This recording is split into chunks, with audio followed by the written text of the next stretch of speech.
1,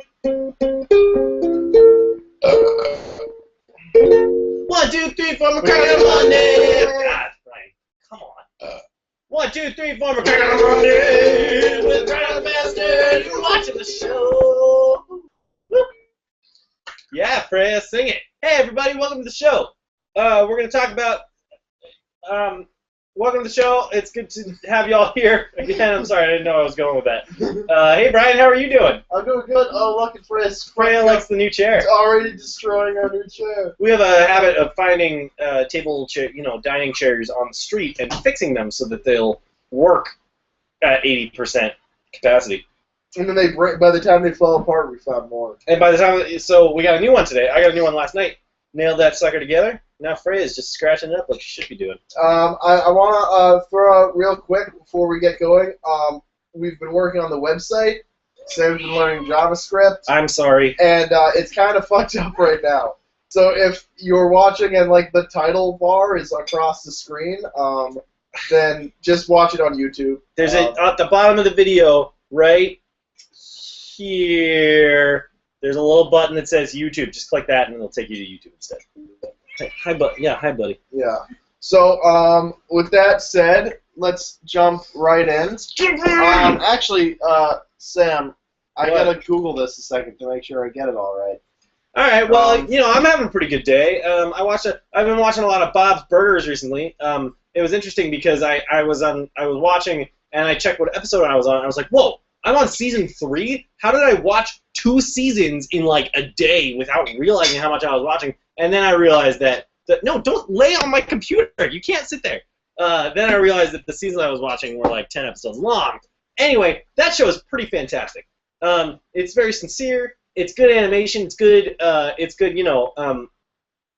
Family of the Times sort of stuff, which is good. Which is always a good thing. Simpsons can only grow so old before they start actually growing old.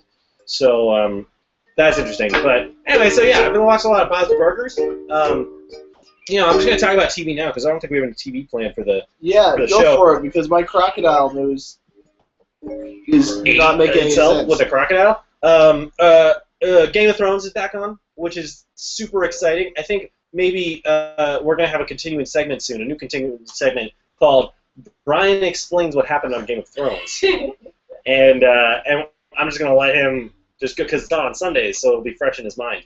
And we'll let him just go off on what we think has happened in the last episode.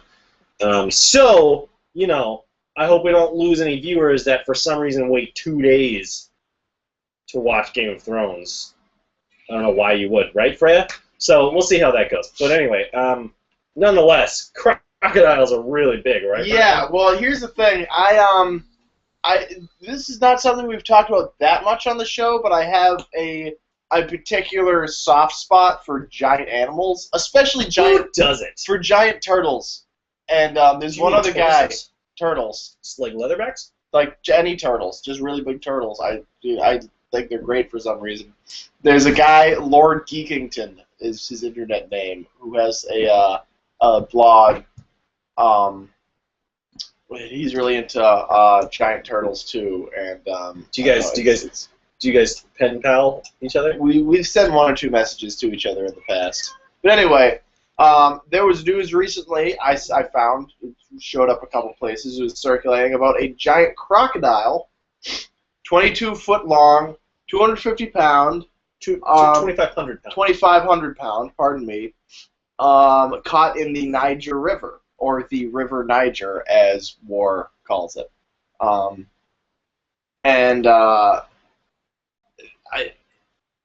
It's really confusing because there's actually people were doubting the authenticity of the photograph that came with it, which shows this thing it's preposterously huge. Can we screen share that? Yeah, I wish you told me earlier. 20-foot crocodile Niger is your Google. Got it. Now, people are pretty confident that the photo is totally real. But also there's bad information. There's not a lot of information with this photograph, so I'm starting to get the sense that maybe this photo, there was another giant a crocodile caught in Uganda a couple weeks ago. Well, I just saw one that said Malaysia, too. Yeah. Well, let's show the photograph here, because this is the photograph that's been circulating. See, it's not very big. There's not a big one. It's a big one. Big one. That was a Lord of the Rings quote. We can zoom in on it. Just. Oh yeah. No, I don't know if that'll work. Just do it. All right, I'll just do it. I'm sorry. Sorry.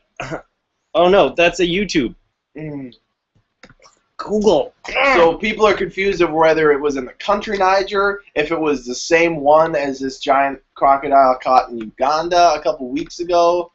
There it is. But with like the wrong photograph attached to it. It's really confusing.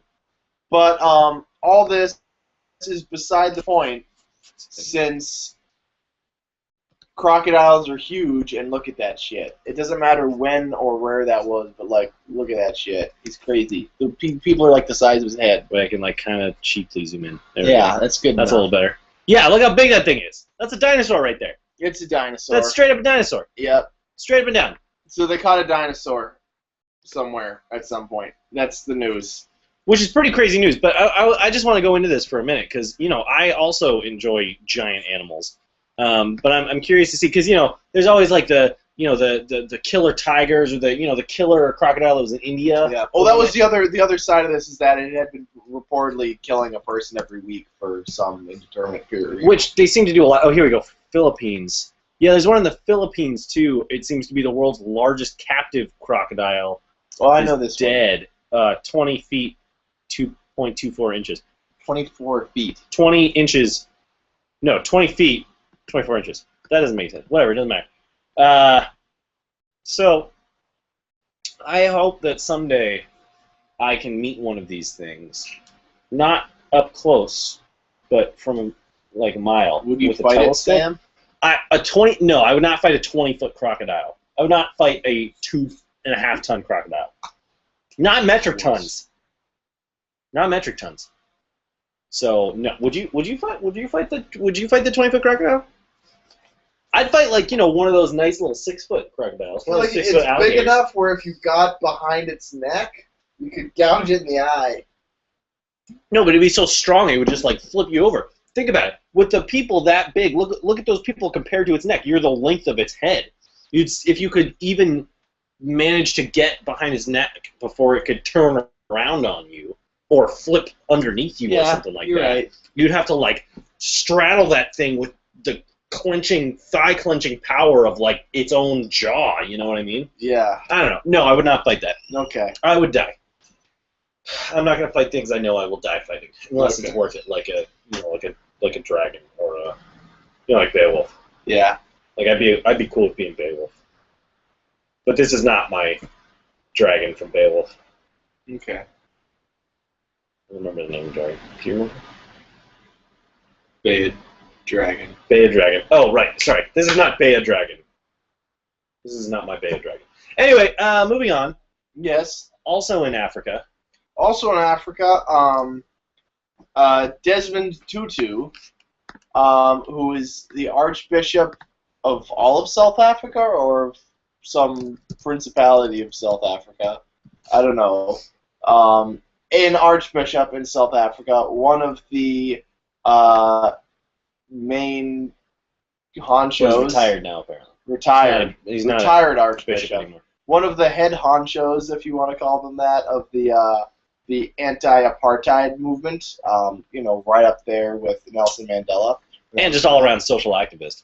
Yeah, just kind of awesome guy and all this stuff. Recently called for mass divestment from fossil fuels and divestment on the part of business and mass what's the one where you don't buy the stuff? Boycott of fossil fuels and fossil fuel funded enterprises like sports teams and the like in South Africa, and people were pretty much like, oh, okay. And he compared it to apartheid. He was like, we did this with apartheid and it worked. And obviously, that's what this guy devoted his life to, a big part of it. And now he's putting climate change on the same kind of scale of importance as that. Which is interesting, because South Africa is a relatively poor country, and much of their industry is shipping because they're on the obviously they're on the Cape. They are the Cape. They are the Cape of Africa. Cape Africa. That's the actual name. Cape Africa. So I feel like a lot of their stuff comes from shipping, and they all basically drive a lot of cars because things are pretty far apart there.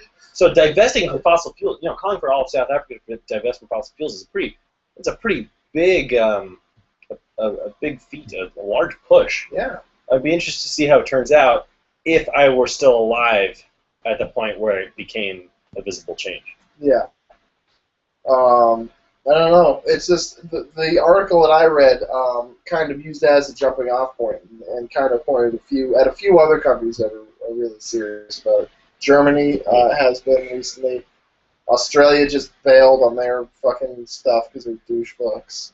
Well, I think it's just their prime minister. But also, this is all coming weeks before the UN's release on sort of the state of climate change and how much fossil fuels are contributing to that. And a lot. It's looking like their report is going to be a lot. Fucking stop it. I saw a headline a couple days ago, and I just saw the headline, and I whizzed past it, but it basically said that, science confirms that, what did it say? Science confirms, or no, scientists confirm science is not responsible for climate change. It is our fault. It's basically 100% proven it's not science's fault. Yeah. It's not just a trend in the... Yeah, no, it's just getting harder and harder to argue. The only reason it ever was argued against was because the people who stood to argue against, benefit from arguing against it, could fund research that would work they were in their favor. Losing money. But they could only keep that up for so long. It's cool. It's getting sweeter. Yeah. The world might only 4 billion people might die. We might only nearly go extinct in the next 50 years. Only nearly. Yeah. We might make it. Desmond Tutu is going to be carrying us all on his back. Well, it'll be interesting with, the population spittle doubling in the next, 5 years or whatever ridiculous kind of statistic there is. And with people likely, most people born in the past 10 years or something like that living past 100. Mm-hmm. It's going to be interesting to see what the world is like, in gone, empty. In 20 years, I don't know what the dates of this is when we're going to have, this is when, I don't think there's any way to tell, this is when governments will most likely pass laws that say you have to only buy this much gas per week or something. I don't know when that's going to happen. Really soon. It'll be interesting to see what happens when the effects of climate change start to actually move public policy to the point that hinders our current way of life, while also our life expectancy is up another quarter of a life, and population is growing faster than ever. Life expectancy is going to go way back down. Why is that? Because people are going to start eating each other. Why would they start eating each other? I mean, metaphorically, probably also actually literally eating each other. Why? Because there's not going to be enough food. Why not? Because glaciers are going to melt and there's not going to be enough. Glaciers melt, groundwater goes down, there's no more ice. Why does the groundwater go down? Because the glaciers, there's no more glacier melt. Things aren't freezing and building up and flooding, and that cycle's disrupted. Interesting theory. Yep. I disagree entirely, but that's just my opinion. Anyway, we're all doomed. It's just. I agree with that. I do agree with that. It doesn't matter how. I just don't know how soon that will be. In any case, our last little bit is, news these days is just not what I want it to be. It's Hunger Games leads MTV Movie Awards. I don't care. Obamacare.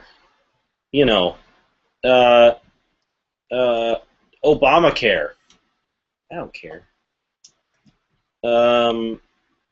People dying. person dead, somebody's anniversary or something, paying for amputees, Nazis. Like, news is Nazi the worst. memorabilia auction canceled. The worst. That's Nazis, unfortunate. and there was an auction canceled. It's just the worst. Anyway, but there is good news from time to time that is both entertaining and easy to talk about. Also relates directly to our well-being as individuals and as a conglomerate late-night news talk. Yeah. Blog show.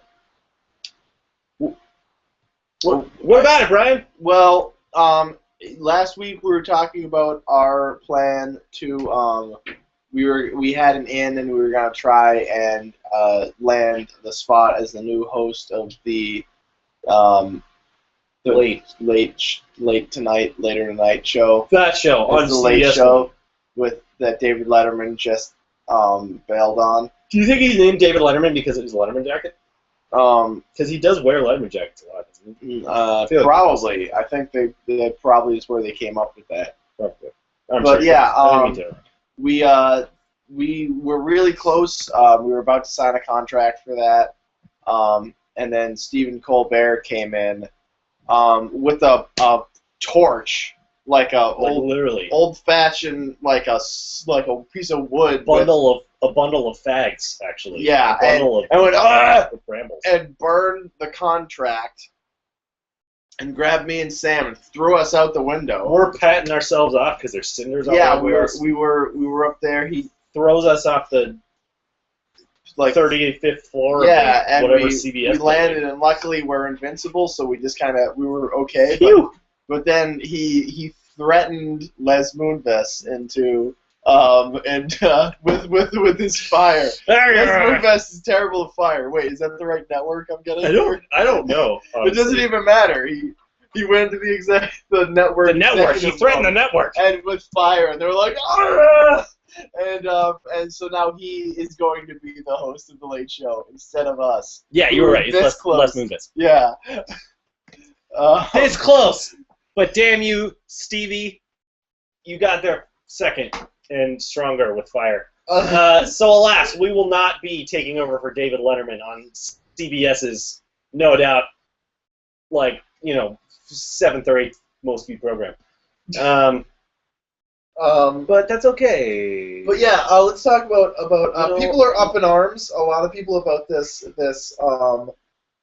whole entire thing with Stephen Colbert. A lot of people are pretty bugged about it. People see. That's kind of a misnomer, and here's why.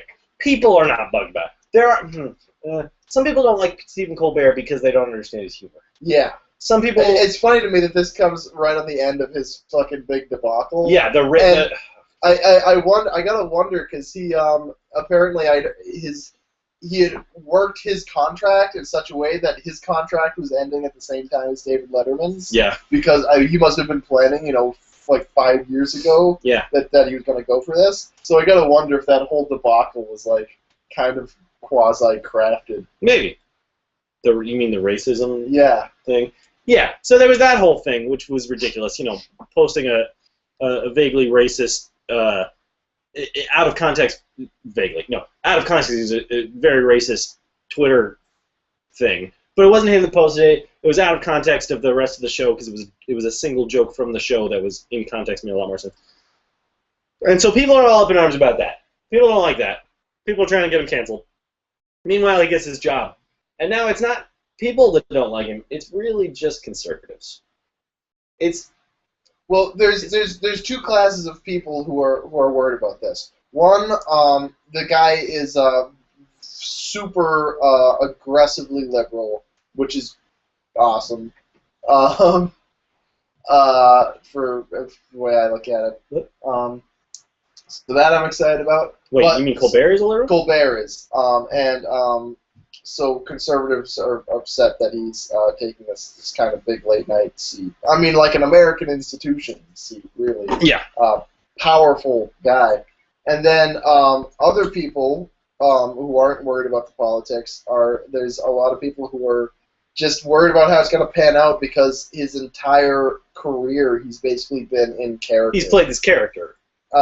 with the same name as him. So now he's going to be the same guy with the same name, but not the same character anymore, and actually saying what he thinks. So it's really, really, it is kind of strange. It's going to be interesting. I remember the first time I ever saw him out of character when he was accepting what's the award you get for TV?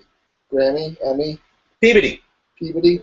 No, an Emmy, isn't it? He was getting when he was getting his Tony, when he was getting his World Cup for his television show. Peabody, I'm sorry. That was the first time I ever saw him on a character. I was like, whoa! Like, he's a person. Yeah, it's kind of strange. I heard a long thing on NPR about him and his like, you know, growing up and listening to, like, I don't remember what it was, like, you know, Joseph the Amazing Technicolor Dreamcoat or something like that. Mm-hmm. And, yeah, he was, you know, he's raised in a very religious household, and, like, it's just this kind of normal, like, yeah, like, and then, you know, I got into writing and comedy, and, you know, that's just how life is. Like, he's just, like, he's a really normal, quiet dude.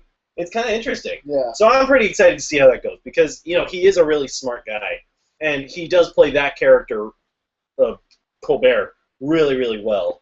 You know, he's been, you know, a writer and a comedian for years and years and years and years.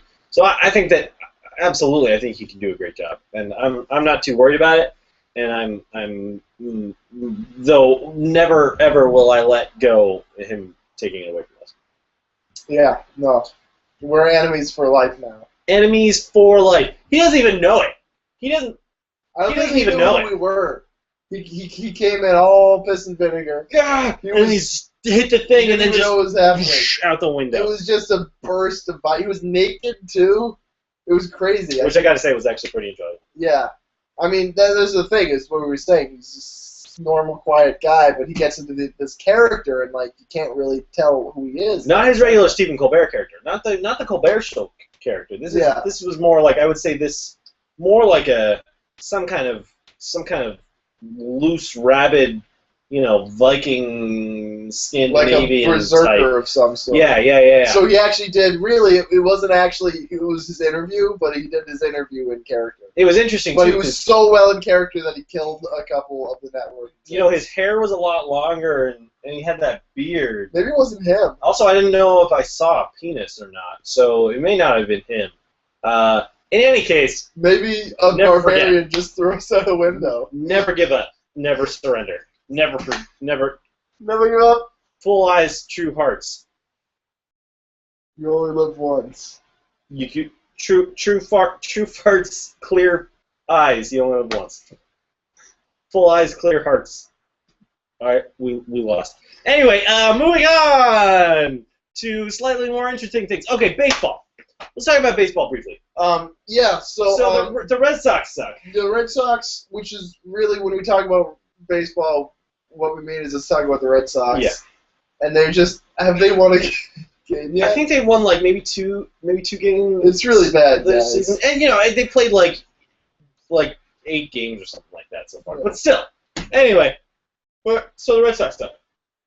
What do I really want to talk about? Oh, let's also talk about Derek Jeter real quick, because he's a super cool guy. He's like on the freaking DL list right now, and that sucks. Because he's disabled great. list. Yeah, the disabled list. Yeah. So that kind of sucks. But anyway, what I really wanted to talk about is the MLB's new, and more I just want to get Brian's temperature on this, because, you know, it's interesting. The MLB's new instant replay availability to make calls.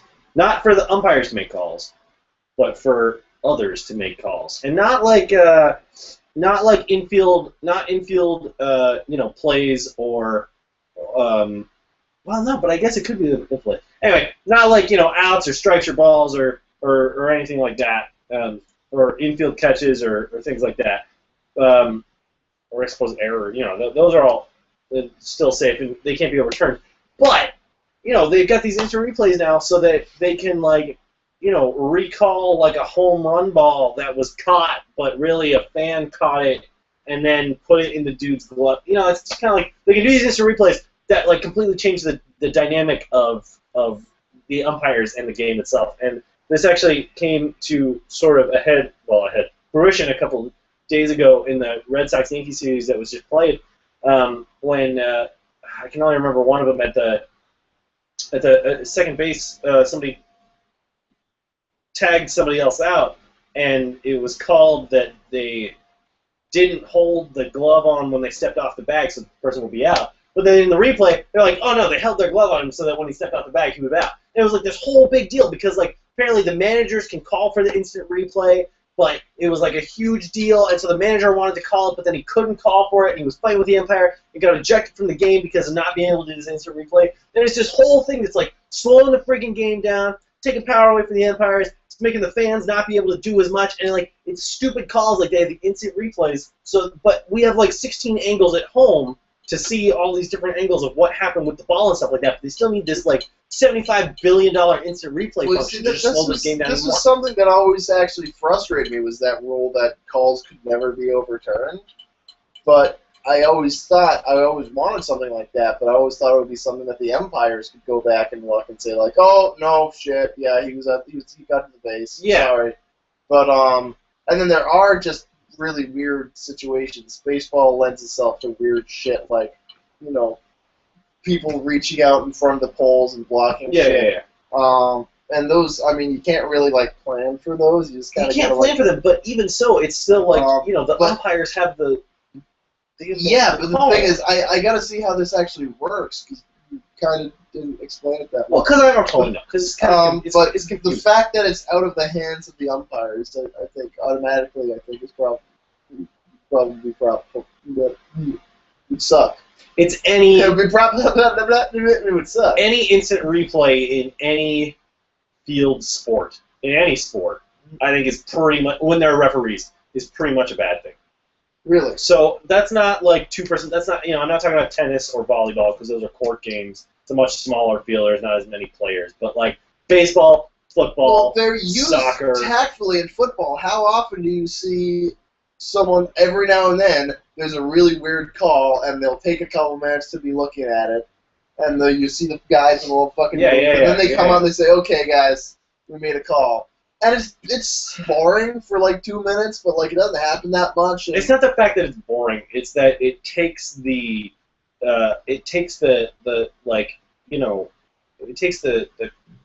sportsmanship from the game out of the hands of those that can make calls and puts it in the hand.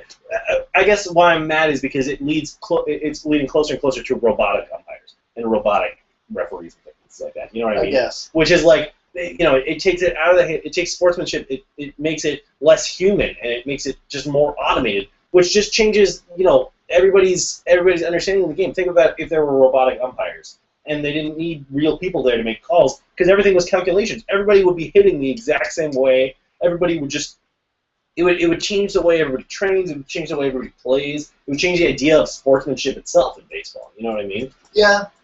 Because it wouldn't be about like really trying to play the game your best anymore. It'd be about trying to do everything exactly right to get in that margin of error. You know what I mean? Yeah. I don't know. I mean, I'm gonna have to actually. Here's the thing.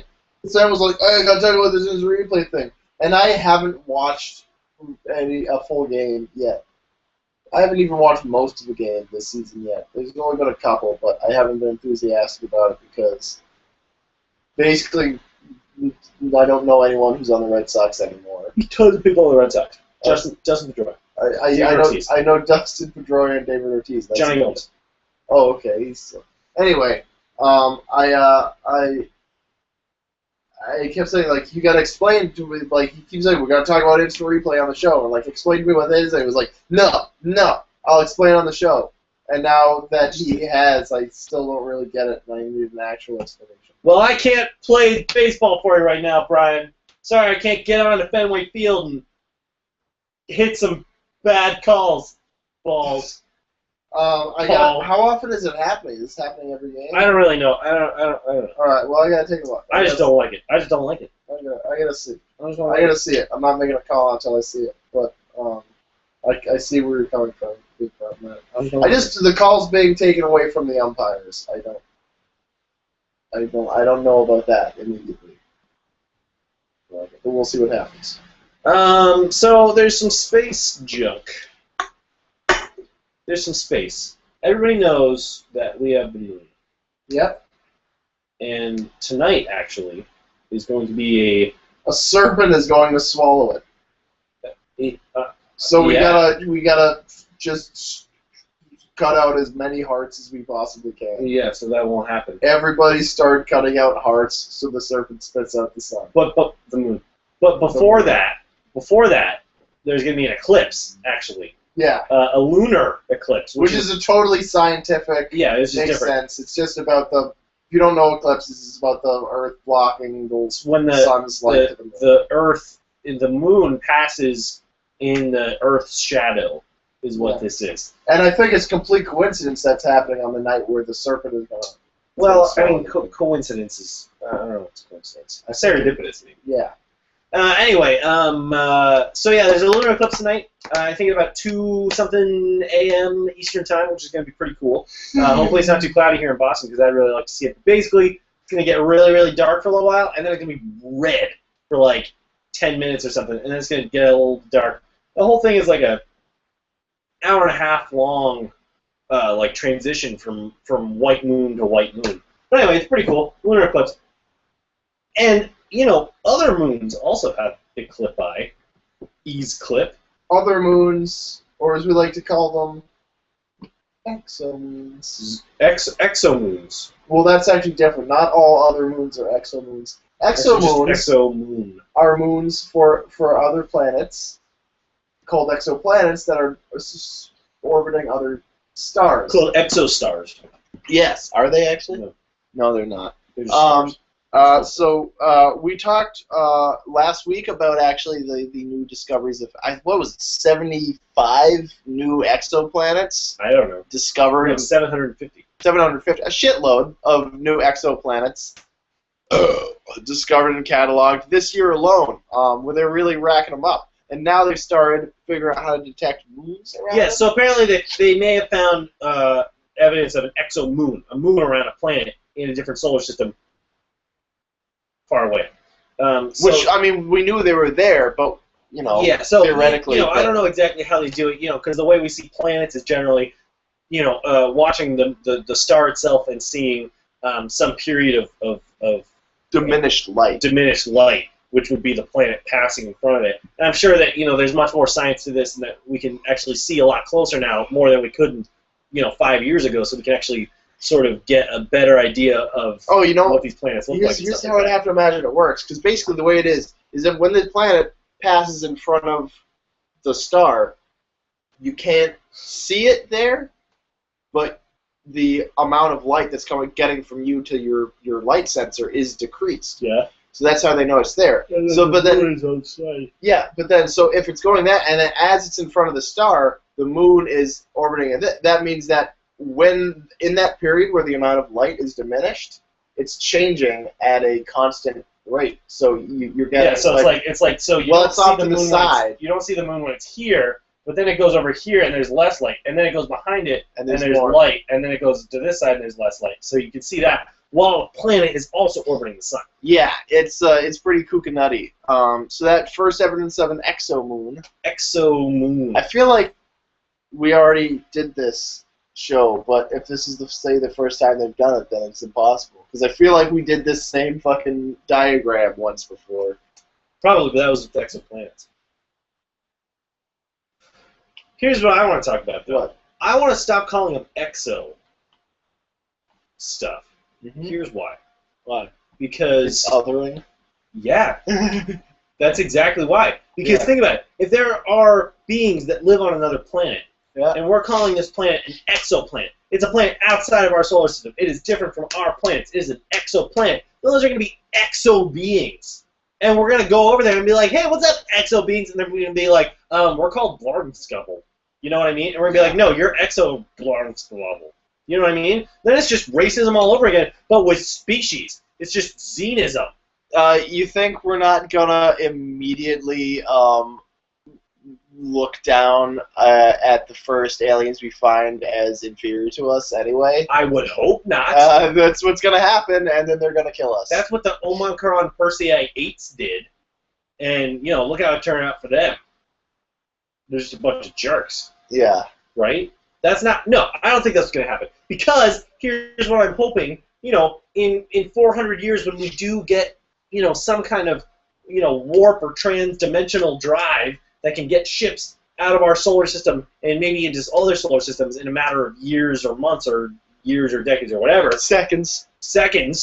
At that point, because of how I feel like we can only assume because of how far science has advanced by that point that there are a lot more scientists in charge, getting a lot more money, doing a lot more of the work, rather than people trying to buy the scientists and the military funding these projects that get them further.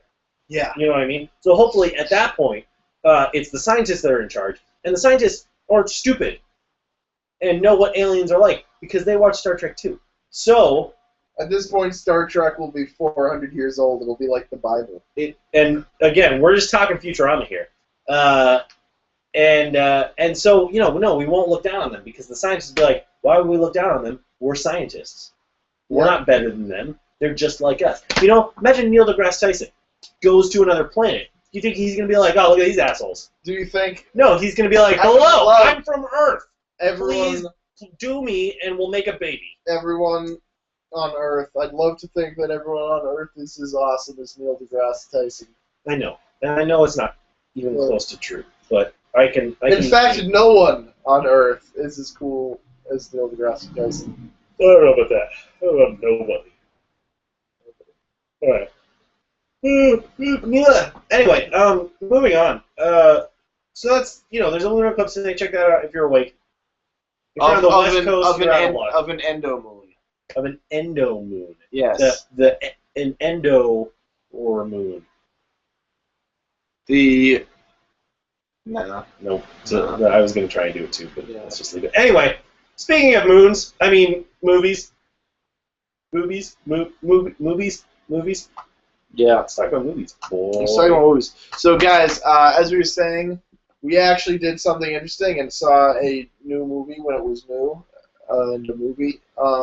We saw Captain America last week, and we gave you a week. We said we're not going to talk about it for a week. We're going to let it soak in, and if you haven't seen it yet, then just, we'll let you walk. But we're going to talk about it now. And if you haven't seen it yet, then go fuck yourself. Because you want to. So I think we gave the brief overview where it was like, it was good. And that was about as far as we got. Yeah. What do you think? I've had some time to digest. And I think it was great. Okay. And here's why. I think that it was definitely a very different movie from any of the other Marvel movies so far. But I think it was the best so far. Better than Avengers. Less exciting than Avengers, but better than Avengers. Both in both technically and in sort of terms of the larger Marvel universe that they're building. It had a much sort of wider range of characters and characterization that will bleed into the rest of the world a lot, bleed into the rest of the universe a lot.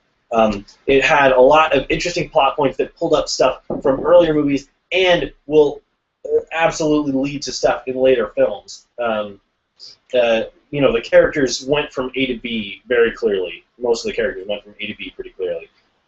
And just in terms of the writing and the directing and the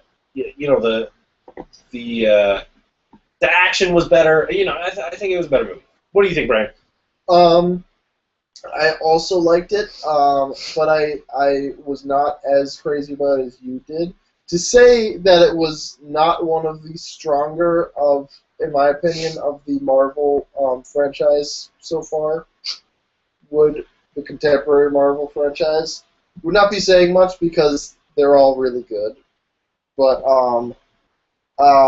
first of all, I wouldn't say it was better than Avengers because Avengers is, as the way I see it, the perfect movie. I just fucking love that movie. This was. Do you love it, or is it the best? I don't know. I don't care. Okay. I'd say I love it, and my opinion is always fact. So you're infallible. Yeah. And everyone should follow you. Yeah. I see. Exactly. No, I this movie was a lot of this sort of spy intrigue, and we're dealing with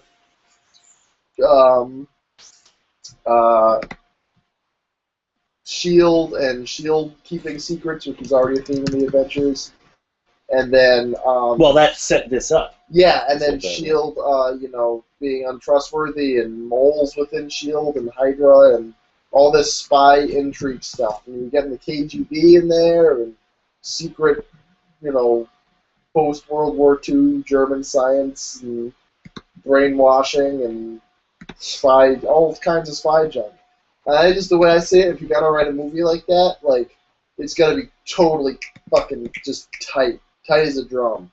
And this was pretty close. But there was a couple points where I was never like, oh, I don't get it. There's a couple points where I was like, yeah, I guess, that makes sense.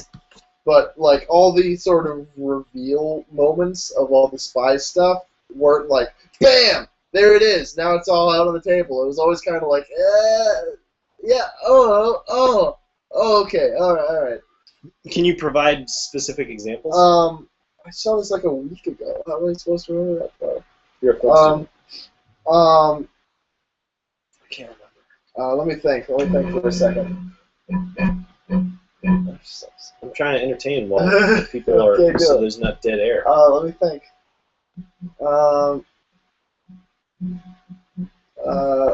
It was actually mostly around the Winter Soldier character. Yeah. And how I can agree with that. How he sort of came to be, and because they made it very clear that he was working for the Russians at some point. For the weekend. Because everybody, well, it wasn't him. Everybody was working for the weekend. Everybody's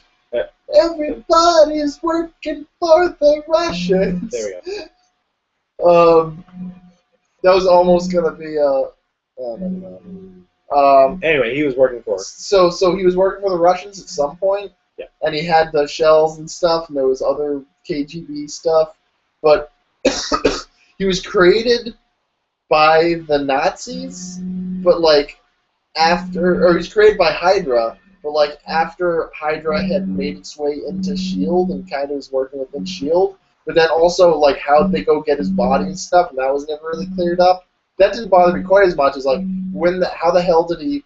They said he was a hired gun at some point, just doing all this random assassin stuff. He was an assassin. He wasn't a hired gun. He was an assassin for KGB. So for the KGB or for Hydra? For the KGB, Hydra funded. I'm assuming because Hydra got back on its feet. Yeah. From inside S.H.I.E.L.D. Yeah. Then it wasn't functioning solely inside S.H.I.E.L.D. Yeah. It still had other places elsewhere, okay. But it was functioning. It wasn't functioning solely inside S.H.I.E.L.D. But it got back on its feet with the resources and stuff covertly inside S.H.I.E.L.D. So that's when Zola, with Operation Paperclip, got hired by the U.S. government to work with them and advance their science with what they learned from World War II as well. He was able to sort of be like, okay, let's get Hydra running again. So then the KGB, the Russians found the Winter Soldier, and I'm assuming somewhere in there it was kind of like, oh, okay, Hydra, KGB, let's work together. That's what I'm assuming. See, that makes sense, but they never really laid all this out. Maybe. And I was left wanting for a little bit more of a solid explanation of kind of how all this and how Hydra had gotten into its position and how everything had played out. It was all a tad ambiguous. The post-credit sequence is actually something. So there's a mid-credit sequence, as there was in Avengers as well, and the mid-credit sequence showed von Straub, who is a recurring Captain America villain, Hydra, Red Skull sort of deal.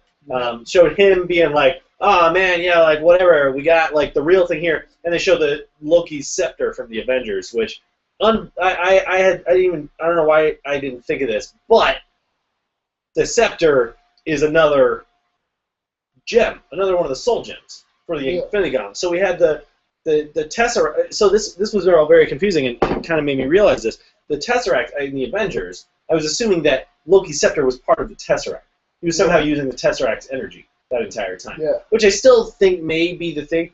But with it coming back in this post-credits or this mid-credit sequence, it implies that it's actually another one of the gems, which is the Mind Gem. So the Tesseract was the space gem, and this one is the mind gem, which is why it allowed Loki to control all those people. Yeah. Because they got in their minds. Yeah. So that's what that is. So now, how they get? Sorry, you continue. I'll come back to that. So no, go ahead. I was gonna say, how did he get? I can't remember the fate of the. Scarlett Johansson shoved it in the portal, and then it blew off the roof. And it was just gone. It was, yeah. It shot into space. I don't know, but no, it didn't shoot into space. No, it doesn't go through the portal. Okay. Remember, she used it to close the portal. She used to close the portal, and then it disappeared. They never. Okay. So they just sort of wrote around. There's some holes, yeah. Yeah. Okay. But anyway, so that was the mid-credit sequence. Then the post-credit sequence was kind of, the post-credit sequence. I don't even remember. It was always a big deal. Like in the Avengers, it was them eating falafel. It was them eating shawarma. Yeah. But the post-credit sequence before the mid-credit, before the Avengers, was the big reveal. So like in Iron Man, that's when we first saw Nick Fury. In Captain America, that's where we saw Captain America be like, okay, I'm ready for a mission. This is like, so the post-credit sequence still holds some clout. And this post-credit sequence was the Winter Soldier, Bucky Barnes, going into the museum and like looking at the giant picture, because he's got, super amnesia, looking at the giant picture of himself where it says Bucky Barnes like was the partner of Captain America. I mean, like, whoa, wait a minute. I'm just thinking now, what if we're going to get, because there is room for it, a Bucky Barnes movie?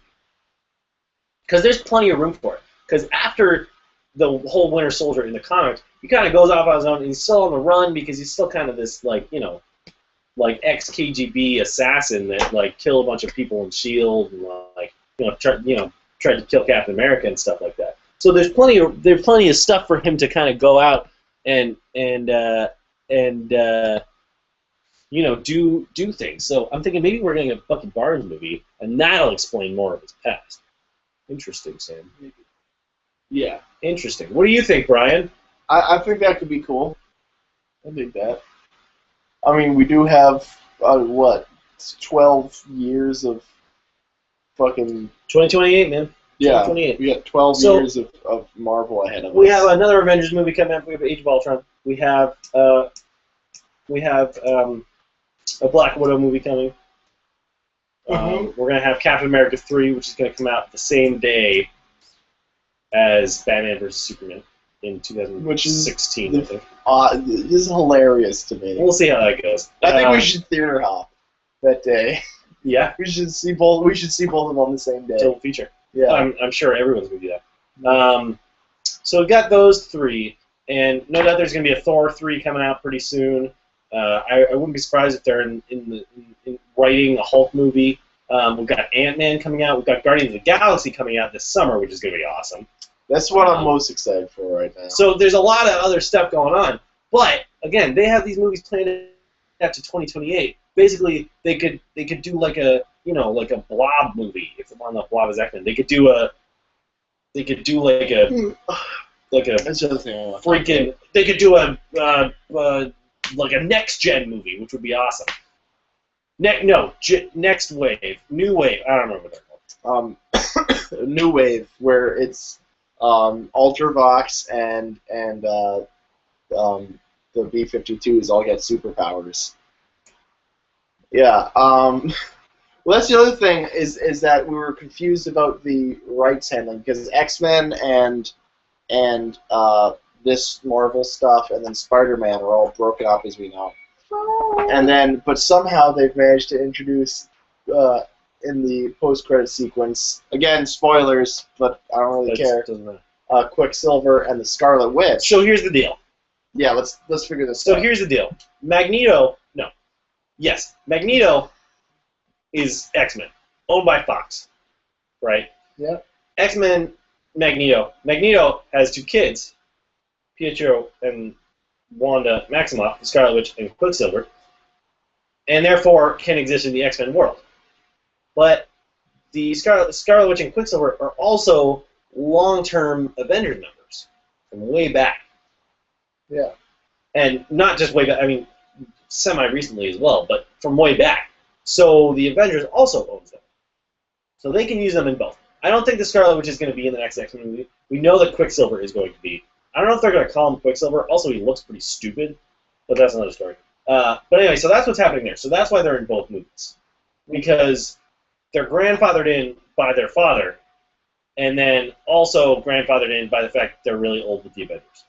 Okay. So that's what goes on there. And then Spider-Man, in a completely different world, they're starting to build their own universe in the Spider-Man universe, actually. They've got this next Spider-Man movie coming out. They're writing a Sinister Six movie, which is, the classic group of villains trying to get Spider-Man. It's usually like, Doc Ock, Sandman, Mysterio, the Vulture, and Shocker, and, the Rhino or whatever. Or in this case, it's Electro, Rhino, and some other people. But anyway, so they're going to do a Sinister Six movie, and I think they're also writing 3 more Spider-Man movies right now. It's going to be crazy. So they're building their own little universe there, too. There's going to be a lot of competing universes. No doubt in, 6 years, Disney's going to buy Fox. So then they're going to own X-Men. And then also Spider-Man's, Sony owns the rights to Spider-Man. It's going to be like, hey, let's get in on the party. And then they're going to jump in there.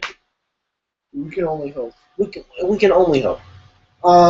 Here's the only thing. I feel like getting at this point so much big world shit has happened in the Marvel franchise now. You've got a complete cosmology. You've got a whole worldview, and they're all referencing each other. Then to suddenly throw X-Men in there, which has its own entire cosmology, which is based around all the political tension of the mutants. You've got too big of a worldview of both of those. And they're not going to do that. So they're not going to buy Fox, and the X-Men are never going to be in the same universe. And they're actually already dealing with this by making the New Mutants the Inhumans. So in the comics, the X-Men are still there, but they've kind of gotten a little bit of a break recently because the Inhumans was a recent, the Inhumans have been around for a really long time. Black Bolt, Medusa, some other guys, and they are sort of these literally extraterrestrial sort of god-like beings that have powers and their own kingdom and stuff like that. Recently, they came to Earth. Then the Black Bolt, who was the king, his crazy brother or whatever, set off this inhuman. This inhuman bomb, and basically it's kind of like everybody in the universe has some sort of inhuman coding in them because it was some ancient split. I don't know how it works. Anyway, many people in the universe have this inhuman DNA in them, and when it's activated, their power is activated, which is basically just like mutants. But that's how they're dealing with that. So they're making the Inhumans the new mutants. In the comics, it's going to be this whole new level and class of of species, politics, racism, society, all this stuff, and that's how they're going to bring them into the movies. So they're not going to call Quicksilver and Scarlet Witch X people in... I don't know what they're going to do. Or they're not going to call them mutants? I'm just really curious on how they handle it. Well, I don't know what they're going to do, and really it's because they're going to be they're going to be 2 of the first people with powers. Yeah. Basically humans with powers, because Thor is from Asgard. Right? Yeah. The Hulk is a science experiment.